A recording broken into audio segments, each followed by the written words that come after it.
مرحبا بكم. تعلن مؤسسة روانغا عن انطلاق مسابقة الكتاب في العراق. إذا أنت كاتب وتريد تطبع وتنشر كتابك، تقدر هسه تقدم كتابك إلى مشروع كتاب روانغا لعام 2021. زين، هسه أكيد راح تسألون شنو هي معايير التقديم؟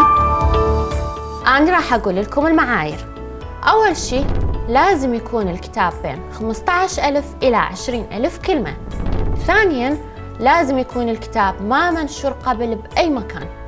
ثالثاً لازم يكون موضوع الكتاب حول العملية التربوية. زين، أنا قدمت كتابي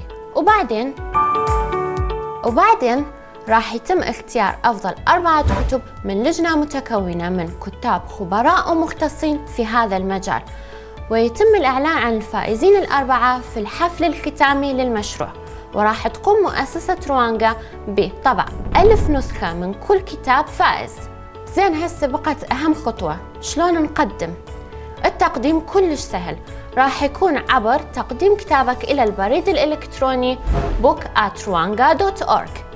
وإذا كانت عندكم أي أسئلة أو استفسارات لا تترددون واتصلوا بالرقم 0750 296 0222.